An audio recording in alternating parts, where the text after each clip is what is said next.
Shalom saudara dalam Tuhan. Saudara, mari kita simak video berikut. Setelahnya kita berkomentar di kolom komentar. Dan jangan lupa tekan tombol like dan share atau bagikan supaya menjadi berkat bagi banyak orang. Mari kita mulai tekan tombol like sambil simak videonya. Salib itu untuk menghapus dosa dunia. Itu yang betul. Berarti apa yang membunuhnya, menyalib Yesus itu menghapus dosa itu sendiri, menghapus dosa mereka yang menyalib itu. Yang menyalib dengan yang disalibkan beda, Bang. Iya, kan ketika disalib, berarti ketika disalib itu, ketika meninggal itu, menghapus dosa manusia. Ya,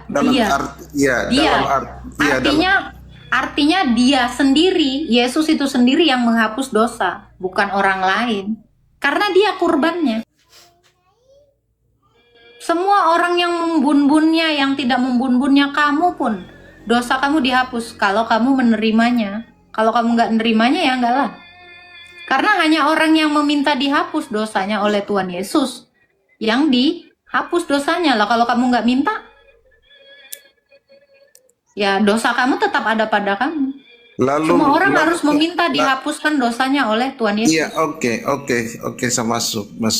Lalu kalau misalkan dihapus karena cara kematiannya itu menghapus dosa manusia, pertanggungjawabannya itu kepada siapa atas dosa itu? Kamu bertanggung jawab kepada Tuhan lah, kepada Tuhan Yesus lah. Berarti bertanggung jawab atas dirinya sendiri begitu? Siapa? Kan dia meninggal. Berarti mempertanggungjawabkannya dosa manusia. Kan gini. Jadi kalau kamu minta dihapus dosanya, ya mintalah sama Tuhan Yesus. Karena dialah penghapus dosa. Ya, saya mengerti, Mbak. Saya mengerti. Saya mengerti itu. Apa yang kamu mengerti? Atas pertanggungjawabnya untuk menghapus dosa manusia ini, dia pertanggungjawabkan kepada siapa? Begitu. Dia kan Tuhan, kok dia yang bertanggung jawab? Kamu itu kalau minta sama Tuhan Yesus, kamu dihapuskan dosanya. Karena dia yang menghapus dosa, tubuhnya itulah yang menghapus dosa. Dialah Tuhan, makanya dia dikatakan Tuhan yang menghapus dosa dunia. Kamu mempertanggungjawabkan dosa kamu kepada Tuhan Yesus. Kamu mempertanggungjawabkan dosa kamu kepada Tuhan Yesus supaya dia menghapuskan dosa kamu. Berarti menghapus misalkan yang bayi yang di dalam kandungan itu, apakah seperti apa itu? Kalau bayi yang tidak berdosa, kan dikatakan menghapus dosa dunia. Yang tidak ada dosa kok dihapus? Gimana sih kamu? Ibarat kata ya, kamu punya buku, belum ada ditulis, kok hapus? Itu kan adalah tindakan goblok, Bang. Pertanyaanmu terlalu bodoh, Bang. Udah tahu nggak ada dosa. Kok tanya lagi, kalau orang nggak ada dosa, gimana ngapus dosanya? Ih, logika kau kayak bayi. Tidak begini, Mbak. Ini lo Bang, gini misalnya, Bang ya. Kan menghapus dosa. Nggak ada salah. Terus apa yang dihapus? Pertanyaan longor. Itu kan merasa konyol juga, mungkin bisa. Tapi kan dikatakan tadi itu menghapus dosa manusia yang ada di muka bumi ini. Kalau nggak ada dosa, apa yang berarti dia berdosa? Dilahirkan kok berdosa? Membunuh itu berdosa. Dilahirkan nggak pernah dikatakan dosa, sayang. Sejak kapan? Dilahirkan itu dosa. Turunkan. Oh my Lord. Kok ada orang kayak gini? Apa dosa itu, Bang? Saya kasih contoh ya. Dosa itu berzina, mencuri, berdusta, mengingini istri orang. Nggak ada di dalam daftar dosa itu dilahirkan atau melahirkan. Nggak ada, Abang. Anda salah paham dengan perkataan saya tadi, Dilahirkan itu Bang. diciptakan. Aduh. Apalagi? Mungkin salah paham dengan apa yang pertanyaan saya tadi itu, Mbak. Loh, belum berdosa kok mau menebus, dihapus dosanya, Bang. Kamu nih nanya itu yang esensial Salah- gitu, Bang. Kakak salah paham dengan apa yang dengan kata pertanyaan saya tadi itu. Apa tuh Maksudnya itu tuh, Yesus itu tadi itu menghapus dosa manusia yang ada di muka bumi ini. Jadi saya pertanyakan itu bagaimana dengan bayi yang di dalam kandungan itu? Apakah Orang dia belum berdosa kok. Kan kamu aja tadi ya. Ingat ya, renungkan ya. Dia menghapus dosa yang ada di bumi ini. Menghapus dosa manusia. Loh kalau ada manusia yang nggak berbuat dosa, apa yang mau dihapus? Oh, tuh. Kamu ini longornya kebangetan loh, Bang. Serius. Kamu ini masih SD kah? Bang, kamu udah dipanggil Bang tapi kok masih longor? iya, Oh my lord. Gimana sih, Lord? yang menjadi permasalahan kita bingung hapus dosa itu? Ya kan menghapus dosa. Kalau tidak ada dosa, apa yang mau dihapus? Saya udah kasih contoh. Kalau nggak adanya kesalahan di dalam bukumu ini, apa yang mau kau hapus? Ih, capek. Oke, thank you ya, Bang ya. Gila aku lama-lama ngobrol sama orang idiot. Kamu punya buku tulis, belum ada coretan. Kamu mau ngapus apa? Ambil penghapus mau ngapain? Mau ngapain? Oh my lord. Lucu-lucu. Jadi apa yang mau dihapus? Ibarat kata ya kan. Aku mau nyuci baju, padahal nggak ada baju kotor. Idiot itu, idiot. Dibilang menghapus dosa. Ya kalau nggak ada dosa, apa yang mau dihapus? Ya dosa kau aja yang dihapus. Dosa kau aja masih banyak. Nyari-nyari dosa yang nggak ada. Aku nih manusia ini. Sakitnya orang ini semua. Betul-betul sakit kalian ini. Sabar.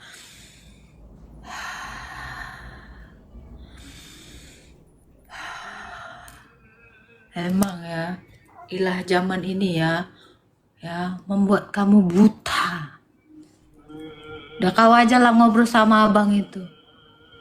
Aku nggak sanggup aku ngobrol lagi sama abang itu. Kau kuturunkan ya abang ya. Ada bayi nggak berdosa. Ya terus kalau nggak berdosa ya ngapain? Mau ngapain? Ibarat kata ya, ada bayi nggak sakit, kok kasih obat? Sakit jiwa. Nanti anak kau nggak demam. Ambil napas.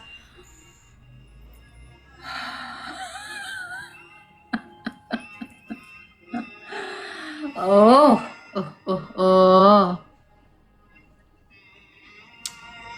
Oh my goodness, mana tadi?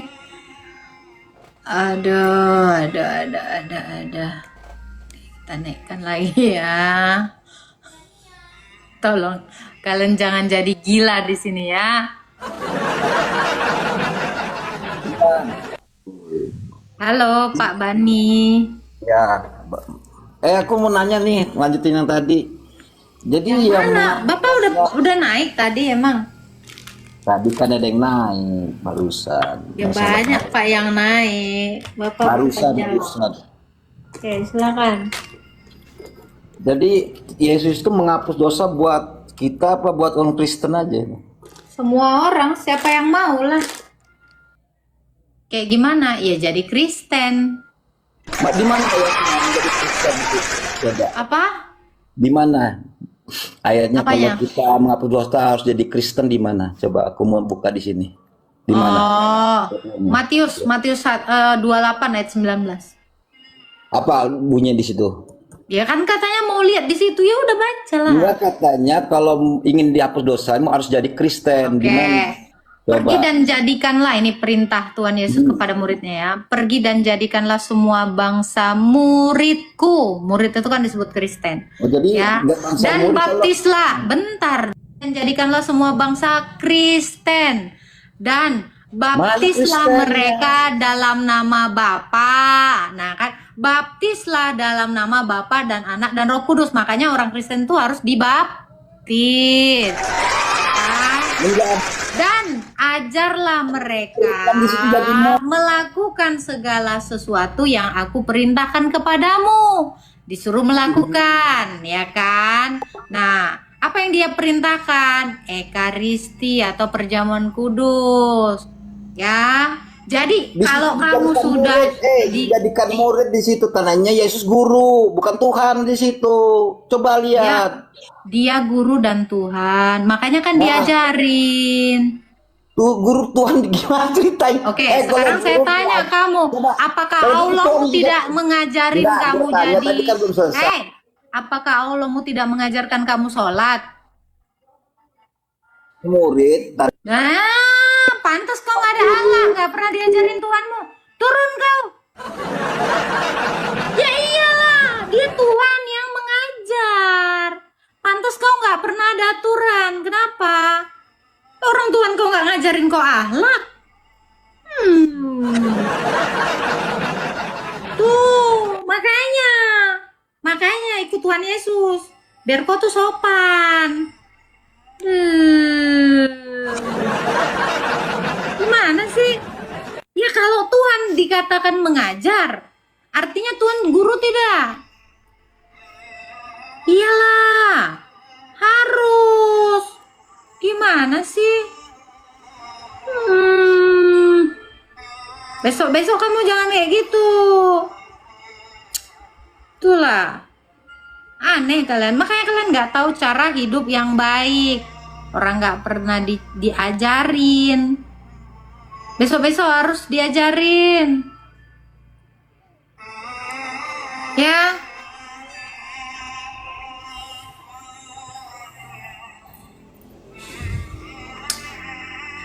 Susah. Nih. Karena dengan hati orang percaya dan dibenarkan, dengan mulut orang mengaku dan diselamatkan. Jadi kamu harus mengakui dia Tuhan biar kamu diselamatkan. Udah. Ini di mana ayatnya? Ini. Tuh. Kamu ini gimana sih? Host panik. Enggak lah. Di mana Yesus mengajarkan? Berarti besok-besok saya tanya. Kapan Tuhan kamu mengajarin sholat?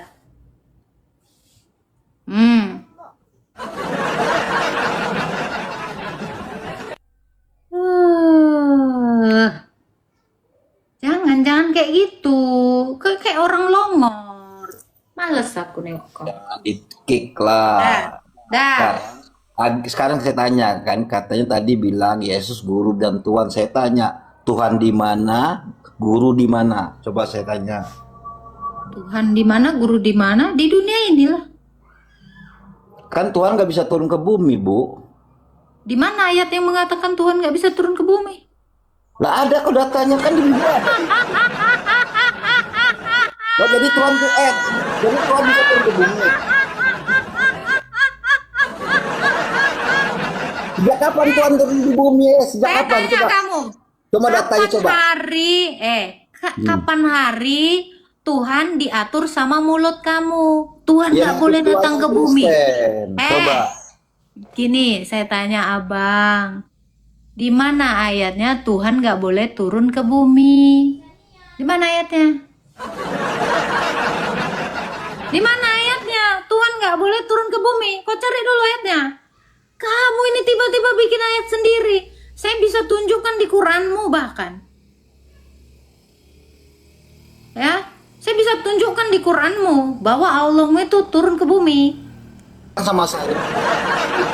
Coba. Hah? Coba Di tunjukkan. mana ayatnya? Di mana ayatnya? Tuhan itu melarang kamu, Tuhan itu tidak boleh ke bumi. Kok bisa? Siapa yang ngelarang? Siapa yang ngelarang Tuhan turun ke Kalau bumi? Tuhan turun ke bumi besaran bumi daripada Tuhan kalau gitu. Siapa yang Enggak, besar mana bumi sama Tuhan? turun ke Coba. bumi? Saya tanya, Tuhan besaran mana? Tuhan sama bumi. Coba. Besaran mana? Besaran Katanya Tuhan nggak kebodohan besar. pula. Yang paling besar itu kebodohan kamu. Iya.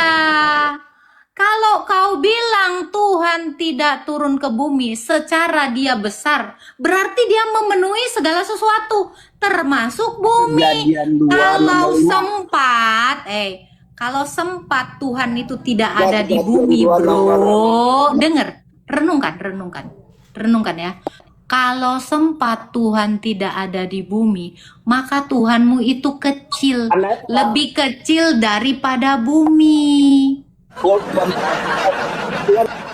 Kamu dengerin di bawah.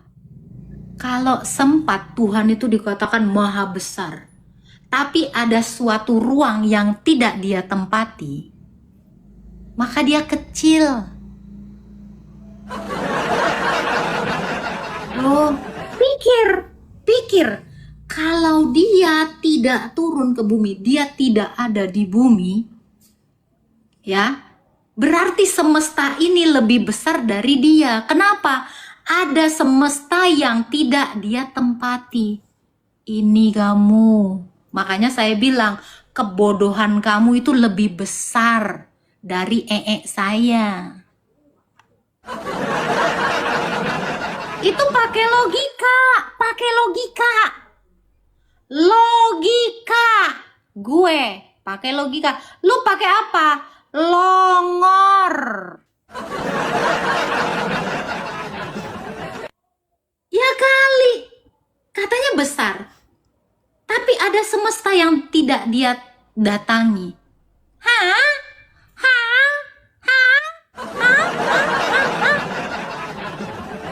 Maka semesta ini lebih besar daripada dia. Kenapa? Karena Tuhanmu gak ada di bumi ini. Ini sayang, ini sayang, ininya sayang. Makanya jangan kebanyakan di toilet. Gak malu kamu bilang. Gak malu kamu ngomong Tuhan besar. Besar mana sama bumi, tapi dia gak ada di bumi. Gak malu kamu ngomong gitu. Malu lah. Telan lagi tuh omongan lu. Nanti diludahin loh sama guru lu, sama ustadz lu.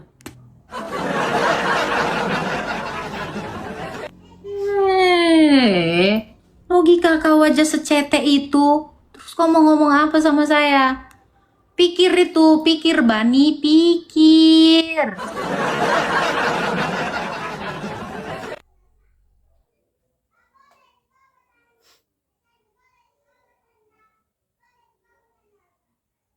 Kamu buka 2 Tawarik 6 nomor 18. Bahwa bumi tidak bisa menampung Tuhan di situ. Lah Kristen bisa menampung Tuhan gimana ceritanya, PA? Udah. Kalau jangan Udah. buka dulu. Udah. Baca dulu Udah. Tawarik. Udah. Baca. Oke. Baca. Iya. Nih. Kalau bumi tidak bisa menampung Tuhan, artinya Baca dia dulu. berlebih. Baca Sabar nih. Saya tahu Tawarik itu. Nih, denger ya.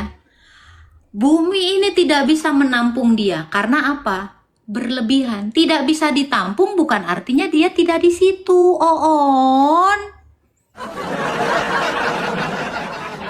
Saya kasih contoh.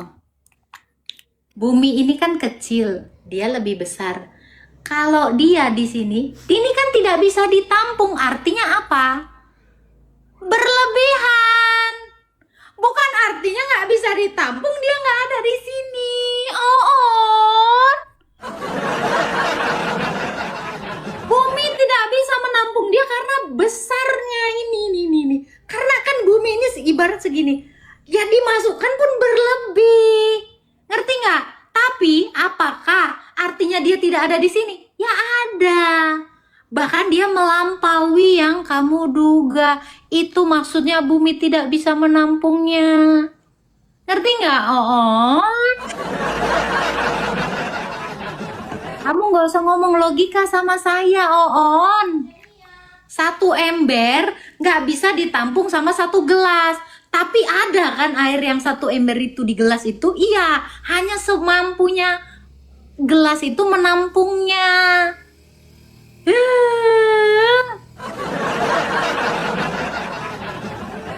Kalau goblok gitu jangan makin ditunjukin. Gua naikin lagi lo ya. Gua naikin lagi makin nampak lagi nih Oon kamu ini. Biar malu kamu. Astaga Tuhan, nggak sanggup menampungnya. Ya iya karena dia maha besar.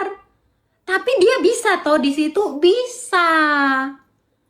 Nggak, ya, ibarat kata ya, gua nggak sanggup nampung uang 3 triliun. Rumah gua nggak sanggup menampung uang atau ATM saya nggak sanggup menampung 3 triliun. Tapi yang sanggup ditampungnya itu kan? Iya, begitu. Oh, alah. Gak usah bro. Minimal sekolah dulu kalau mau main logika. Minimal mainnya jauh dulu. Kalau kamu cuman mikir sampai situ, gimana kamu paham Alkitab? Iya, yang ku bilang ya. Makanya ya, disuruh Tuhan Yesus apa teman-teman? Kasihilah Tuhan Allahmu dengan segenap akal budimu. Lu kagak punya akal. Ngerti nggak?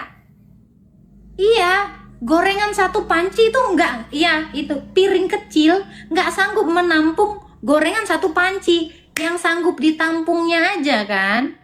Udah, naik lagi lu makin on lagi. Mau bawa Alkitab kemanapun akan saya jelasin. Kamu ini nggak ngerti Alkitab kok. Oh Neng, gue naikin lagi.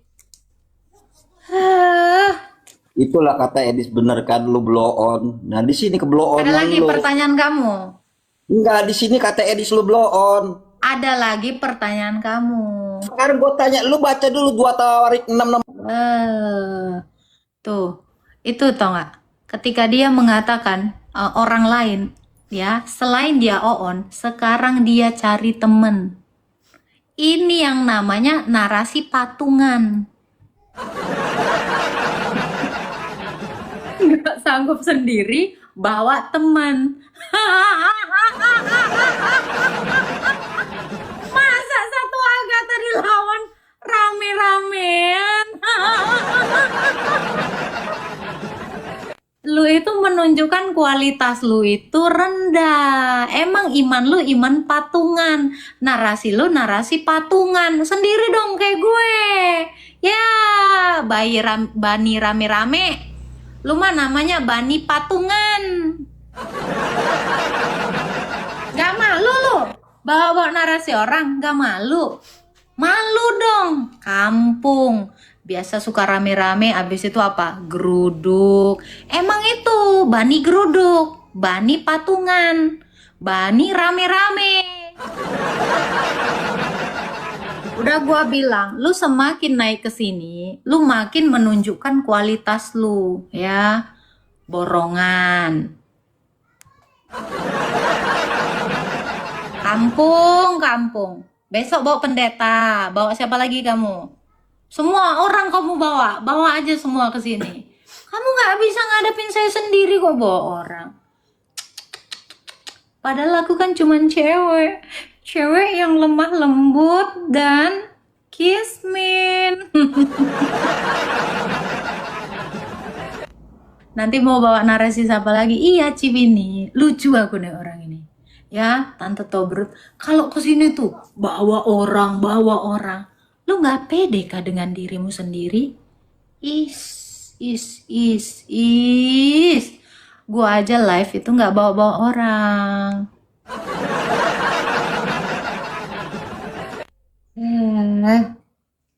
Ya, besok-besok jangan kayak gitulah, bikin malu kau. Bani Muslim lagi namamu.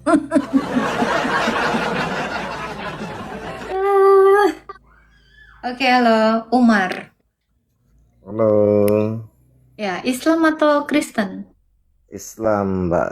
Oke. Kristen. Islam ya, bukan. Iya. Ini Islam yang penyembah Allah atau Islam penyembah yang lain ini? Penyembah Allah dah. Oke, baik-baik kok. Silakan. Temanya gimana nih? Baca. Allah kita, Allah Tritunggal maksud. Maksudnya ya Allah kita itu Allah Tritunggal. Yang lain itu bukan Allah. Yang lain itu setan. Kan Tritunggal itu kan, tri itu kan tiga dalam satu. Ya kan? Ya, 3 dalam 1. Berarti yang satu itu yang Allah, yang duanya itu setan dong. Kok goblok? 3 dalam 1 tuh kok gimana sih? Coba kok renungkan lagi lah. 3 dalam 1 itu artinya apa? Kan Tritunggal. Berarti ketiganya 1 kan gitu. Enggak lo, enggak masuk lah. Ya nggak masuk lah, orang otakmu aja nggak ada. Oke, sekarang saya tanya kamu, Oke. ya, kalau roh kamu di dalam tubuhmu, artinya yang manusia yang mana? Ya diriku, jasadku. Ya, yang roh setan, yang Ya. badan manusia, kan Ya gitu kan enggak jawaban lah. tadi kan? Sampai- Loh, Oke, karena oke, kata dengan narasimu yang sama. Kalau Oke, misalnya oke. rohmu di dalam kamu dan kamu ngaku satu, berarti rohmu setan, badanmu yang manusia gitu. Itu kan? Enggak lah, Kamu kalau mau jelasin itu kan? enggak lah, itu gua kejelasin dulu dong. Jadi cemana? Gini kan, misalnya kalau nggak ada rohku tuh, berarti aku nggak ada. Ya Kan sama. Jadi kalau Allah itu ya, Bapa itu tidak ada roh dan tidak ada firman, yaitu batu. Ya nggak ada. Ya bagus. Ketika kamu mengatakan tidak ada roh, berarti ya kamu tidak ada. Sama seperti Allah kalau tidak punya roh, berarti Allahnya itu tidak ada. By the way, Allah kamu punya roh nggak? Allah saya tidak bisa dilihat dan tidak bisa. Enggak, saya nggak nanya itu. BTW, Allah kamu punya roh nggak? Ini jawabannya Allah- sesuai jawabanmu. Allah maha Saya nggak semuanya, nanya segalanya. itu. Allah kamu punya roh nggak? Allah saya tuh semuanya. Ya udah nggak ada. Jawabannya gitu. Jadi Allah kamu nggak ada karena nggak ada rohnya, nggak hidup. Pas. Oke. Terima kasih sesuai jawabanmu.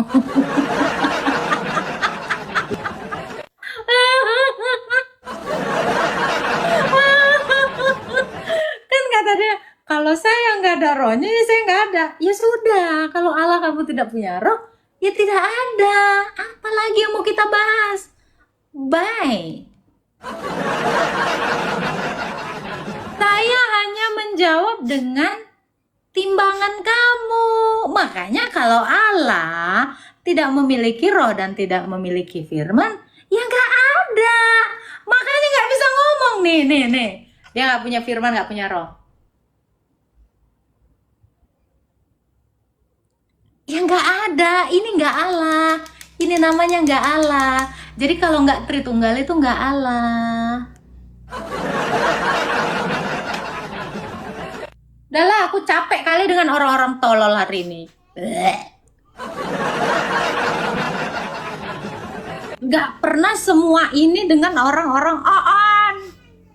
Padahal kita gak bawa Alkitab dari tadi, tapi lu gak nyampe-nyampe sayang. Ini baru di logika, lu aja udah stuck. Terus kapan mau masuk ke Alkitab? Kapan mau masuk ke substansi? Udahlah, yang Kristen aja lah yang nanya. Capek aku ngeladenin RT6. Ya, langsung aja ke ayat Alkitab. Yang simpel-simpel gini aja kamu gak nyampe sayang. Terus lu mau ngapain?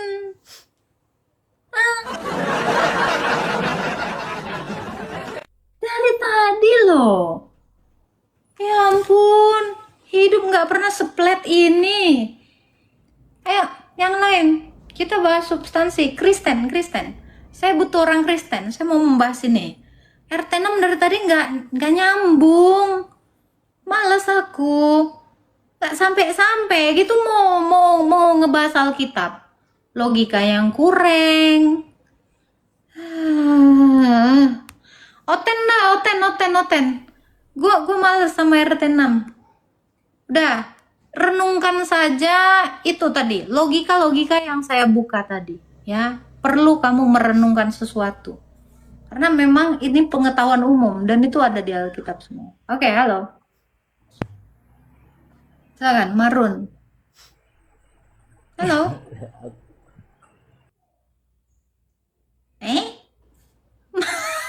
Malah ketawa.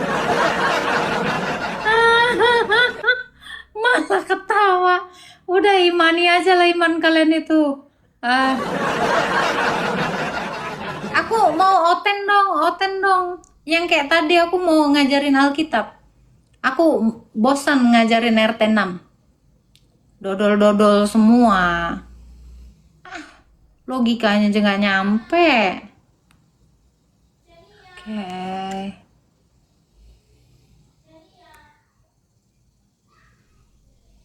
Oke. Ini oten katanya ya. Mudah-mudahan beneran oten. Halo. Selamat sore. Yo, halo, selamat sore, Nona Agatha. Ya, sore Pak. Silakan Opa. Oh ya, gini. Nah, ini ya sejujurnya saya ini oten juga, tapi ini baru aku paham tadi bahwa Allah kita itu Allah Tritunggal 31 itu. Seperti yang kakak jelaskan tadi itu. 31. Seperti yang kakak, iya, Tritunggal ini kan. Ya. Silakan Pak. Sepertinya aku juga sudah merenungkan tadi, seperti di diri kita ini kan ada manusia, ada roh, ada pikiran, gitu. Oh, padahal benar-benar begini artinya Allah Tritunggal ini. Jadi Allah Tritunggal itu memang satu Allah Pak, bukan tiga Allah, Iya. satu Allah. Iya benar, sudah benar kakak kata benar. Saya paham betul tadi ini. Makanya dari tadi saya simak dari bawah itu. Ini baru saya mengerti dan saya paham. Ada mungkin yang mau Bapak tanyakan? Iya. Cuman itu saja kakak. Ya. Ini baru saya puas memang ini. Saya tahu maksud. Oh gini. Karena saya kakak Agatha gini. Saya ini orangnya awam betul saya. Oke. Gak apa-apa Pak, kita sama-sama belajar. Dan itulah tujuan apologetika itu Pak. Karena Makasih, banyak betul, orang yang menyalahpahami ajaran kita dengan mengatakan kita punya tiga Allah. Atau kita beralahkan manusia. Nah, kita itu harus menjelaskan ini. Begitu. Tidak, maksud saya tadi itu, ini, Tritunggal ini. Tritunggal ini saja. Kalau memang Allah, saya sudah tahu itu. Siap. Tuhan memberkati Pak. Amin, kata-kata. Salam Opa. Oke, thank you Bang apa tadi tuh yang ngasih pause, thank you ya. Nah, ini ada lagi tadi yang mau bertanya naik Kak 5 warna baik ya. Ini saya jelaskan ya. Jadi kalau di dalam Alkitab dikatakan Allah yang Esa itu adalah ini Sang Tritunggal Maha Kudus. Satu Allah yaitu Bapa yang di dalamnya berdiam firman dan Roh Kudus.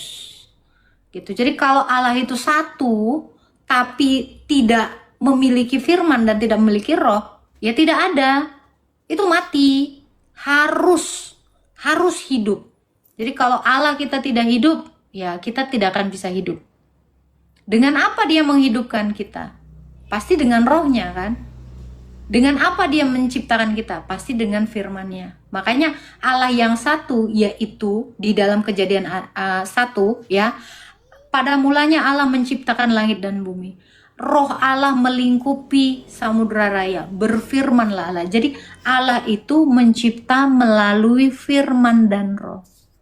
Dengan firman dan rohnya yang satu di dalamnya dia menjadikan segala sesuatu ada dan hidup.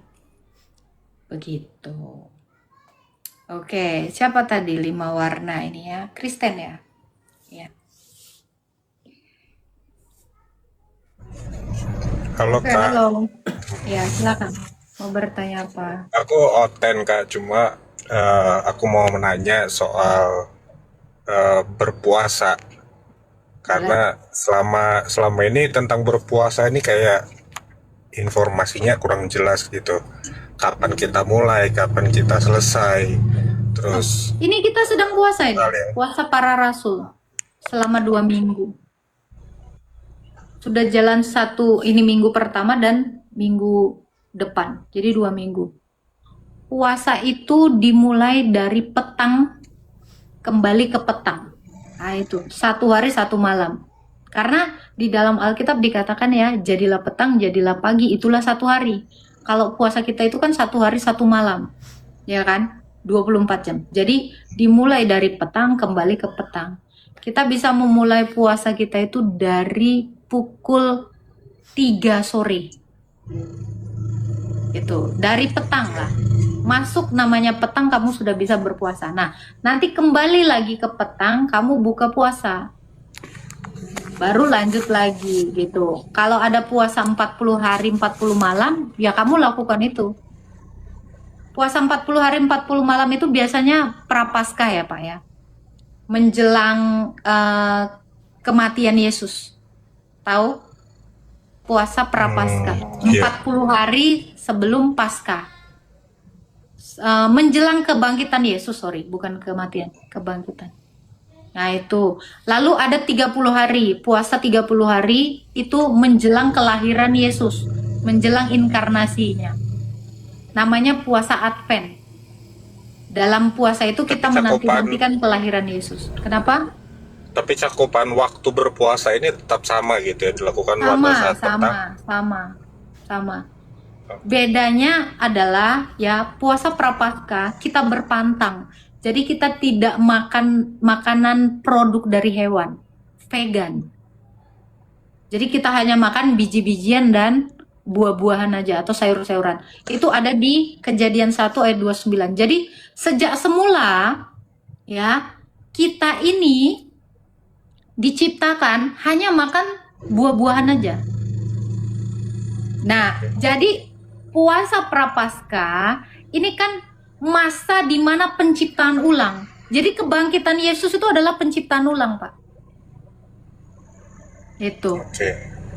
Kenapa dikatakan kebangkitan Yesus itu adalah penciptaan ulang? Karena melalui baptisan, ya kan? Arti baptisan itu adalah kita kan disatukan dalam kematiannya, penguburannya dan kebangkitannya. Roma 6 ayat 3 sampai 4. Bapak boleh baca. Jadi dalam baptisan kita kan disatukan dalam kematiannya, penguburan dan kebangkitannya.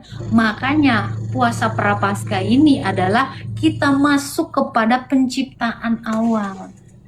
Penciptaan awal manusia itu begitu diciptakan apa? Hanya makan buah-buahan saja. Tuh, kamu bisa baca itu di Kejadian 1 ayat 29. Nah, itu. Jadi ketika prapaskah itu kita memang berpantang. Tidak makan produk hewan. Seperti itu. Nah, kalau puasa yang lainnya itu boleh. Kenapa, Pak? Ada satu lagi yang mau ditanya, boleh? Boleh. Karena kan kita mengenal ada yang namanya Kristen Protestan, Katolik, dan Ortodoks gitu ya. Apalagi yang paling poin penting yang saya perhatikan itu mengenai komuni atau Ekaristi. Perjamuan, Ekaristi. Ya, sementara kalau saya kan dari Sumatera Utara gitu ya, jadi mengikuti di HKBP itu pun hanya waktu-waktu tertentu. Tapi kalau penjelasan dari Kak Agatha itu setiap minggu. Nah itu menurut Kak Agatha bagaimana? Sebenarnya setiap hari, Pak, bukan setiap minggu. Dari penjelasan saya itu setiap hari. Itu kita baca di Kisah Para Rasul 2 ya. Jadi sebenarnya perjamuan kudus itu puncaknya itu hari Minggu. Tapi ekaristi itu tiap-tiap hari kita lakukan, gitu kan? Karena itu kan apa ya? Hari Minggu itu kan Yesus bangkit ya, Pak ya. Iya. Nah, itulah puncak peribadatan kita. Dikatakan ini ya. Kisah Para Rasul 2 ayat 41 sampai 42 ya. Orang-orang yang menerima perkataan itu memberi diri dibaptis. Pada hari itu jumlah mereka bertambah kira-kira 3.000 jiwa. Mereka bertekun dalam pengajaran rasul-rasul dan dalam persekutuan. Dan mereka selalu berkumpul untuk memecahkan roti dan berdoa. Ya, itu Pak. Jadi tiap hari, masuk ya, ayat 47-nya ya Pak ya. Oh sorry. Ayat selanjutnya aja 46 ya. Dengan bertekun dan dengan sehati, mereka berkumpul tiap-tiap hari dalam bait Allah. Mereka memecah-mecahkan roti di rumah masing-masing secara bergilir dan makan bersama-sama dengan gembira dan dengan tulus hati. Memecah-mecahkan roti ini bukan makan-makan kayak Papa Hare gitu loh Pak, kayak ini tuh maksudnya memecahkan roti ini ekaristi. Jadi tiap hari puncaknya itu adalah hari Minggu itu Pak. Kalau dikatakan setiap hari, artinya kita melakukan di rumah setiap hari. Yang sepengetahuan saya, kalau perjamuan itu kan diberikan oleh pendeta. Apa masa kita dengan pendeta setiap hari? Nah itu konkretnya seperti apa gitu?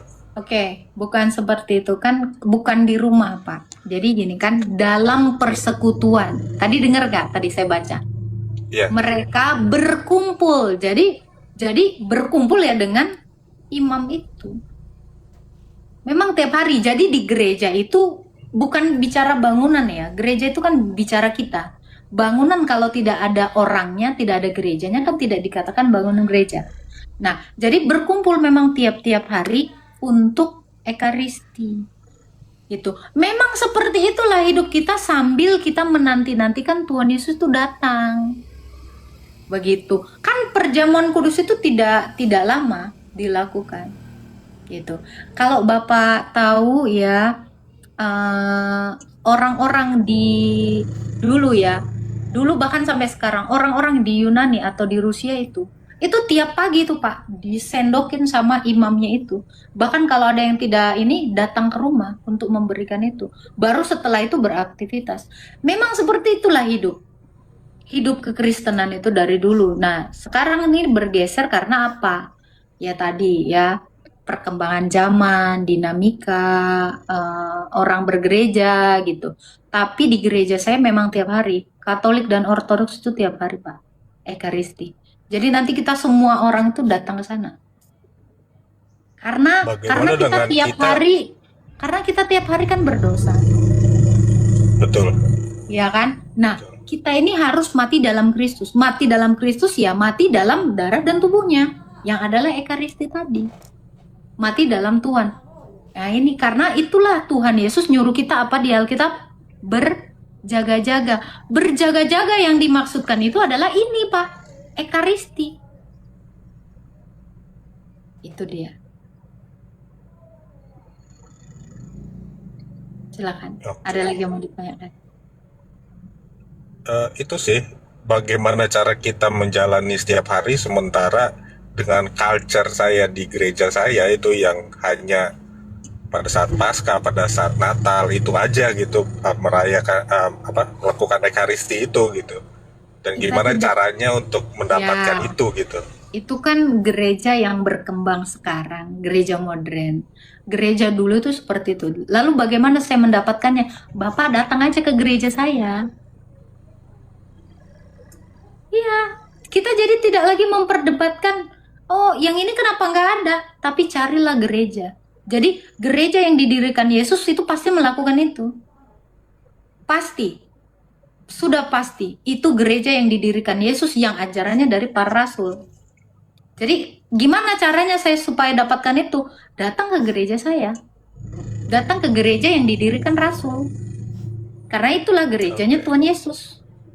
Begitu. Oke. Hmm. Bapak di mana memangnya Pak tinggalnya? Di Jakarta. Di Jakarta itu banyak gereja saya.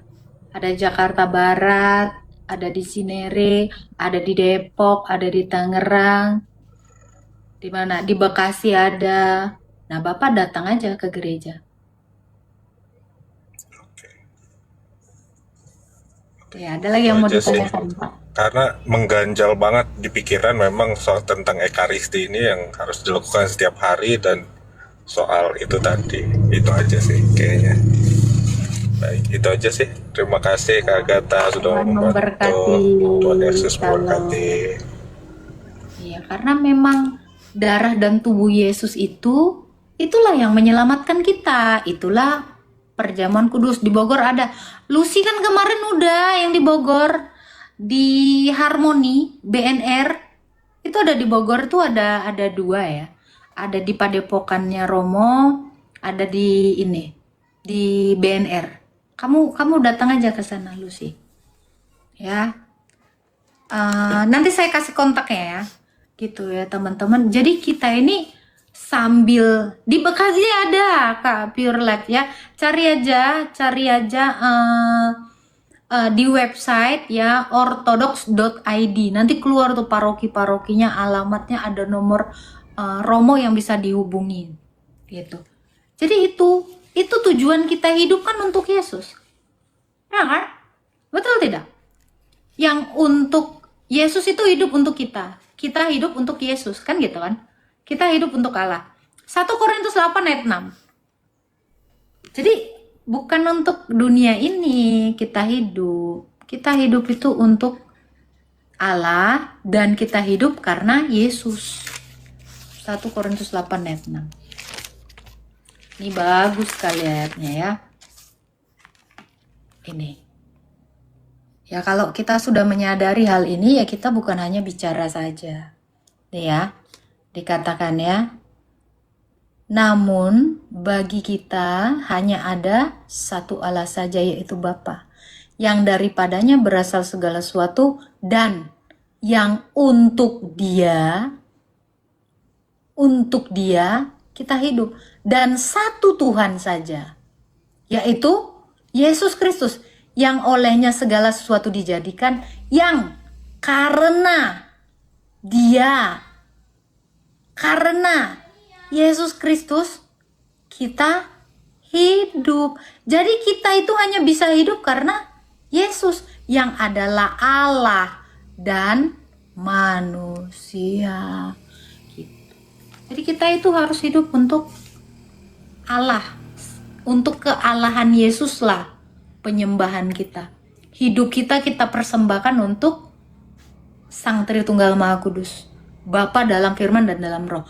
Yang karena Yesus firman dan manusia, karena keilahian dan kemanusiaannya lah kita hidup. Karena Yesus kita hidup dan untuk Allah kita hidup. Keren banget itu ayatnya. Gitu. Ya teman-teman ya. Jadi Katolik dan Ortodoks mana yang paling benar? Katolik dan Ortodoks itu adalah sifat gereja. Katolik dan Ortodoks itu satu gereja. Sejak semula itu satu. Begitu kan. Itu jadi perlu merenungkan segala apa yang ada di dalam Alkitab. Kita nggak bisa asal baca. Itu. Jadi kamu asal baca tapi kamu tidak memahami suatu, yaitu kamu hidup akan sia-sia. Makanya di dalam Alkitab kita ini jangan menjadi pendengar firman. Karena pendengar firman itu dikatakan apa itu ayatnya ada itu Sari ya. Kamu sama seperti orang munafik yang mengamat-amati wajahmu di kaca, setelah itu kamu berbalik dan kamu lupa. Tetapi kita itu harus menjadi pelaku firman. Mustahil kita menjadi pelaku firman kalau kita tidak mengerti firman. Makanya harus direnungkan. harus banyak-banyak merenungkan isi Alkitab. Saya aja satu ayat lama sekali saya renungkan, saya analisa, saya pikirkan. Nih, Yakobus 1 nih. Gitu. Makanya saya bilang teman-teman, kamu kira dengan menghafal Alkitab, kamu mengerti? Enggak. Dengan kamu tahu isi Alkitab, apa kamu melakukannya? Belum tentu. Seperti itu. Kami berbakti pada Yesus, Bun.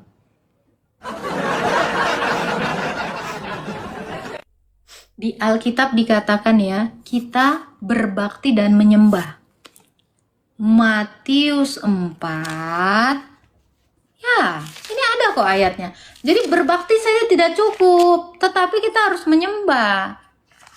Ya, di Matius 4 dikatakan, nih, perkataan Yesus loh ini ya. Dikatakan ya,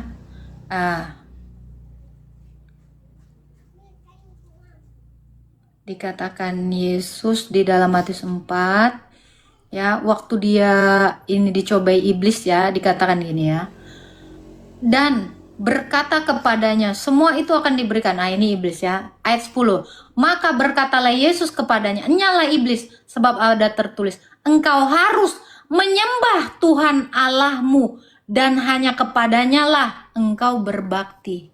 Jadi menyembah dan berbakti. Gak cukup berbakti saja tanpa penyembahan. Gitu ya. Kamu bahkan dikatakan iblis. Nyala kau iblis.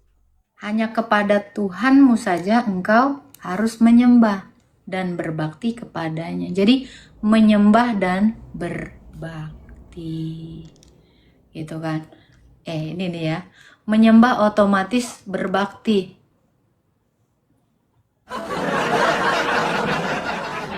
Iya, penyembahan itu salah satu bentuk berbakti. Tapi ada orang berbakti tetapi tidak menyembah, Kak. Contoh, saya berbakti kepada orang tua saya, tapi kan saya nggak nyembah orang tua saya.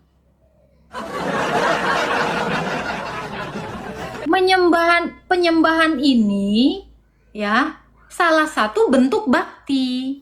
Iya, salah satu bentuk bakti kita. Tapi ada orang yang berbakti tetapi tidak menyembah. Ada toh? Gitu. Jadi di Alkitab terang dikatakan bahwa kita harus menyembah dan berbakti. Sebab ada tertulis, ya, engkau harus menyembah Tuhan Allahmu dan kepadanya saja kamu berbakti. Lihat perikopnya. Ya, itu kan tulisan di Perjanjian Lama bahwa kita ini harus menyembah Allah kita. Gitu. Contohnya siapa, Bun? Apa tuh? Yang berbakti. Oh, aku belum jadi anak berbakti.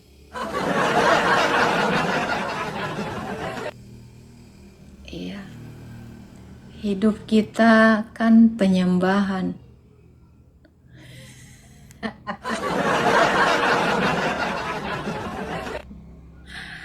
Jadi gini ya, mempersembahkan hidup. Jadi persembahan kita adalah hidup kita.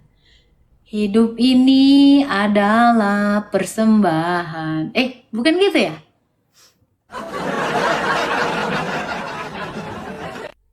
Gimana? Jadi kesempatan ya. Jadi gini, kita itu mempersembahkan hidup kita kepada Tuhan. Nah, bagaimana cara kita mempersembahkan hidup kita? Ya kamu tunduk kepada Tuhan Yesus. Kamu taat. Berarti kamu mempersembahkan tubuh, jiwa, dan ragamu untuk mengikuti Tuhan. Tuhan Yesus suruh kamu perjamuan kudus, ya kamu lakukan. Dia mempersembahkan hidupnya, kamu pun mempersembahkan.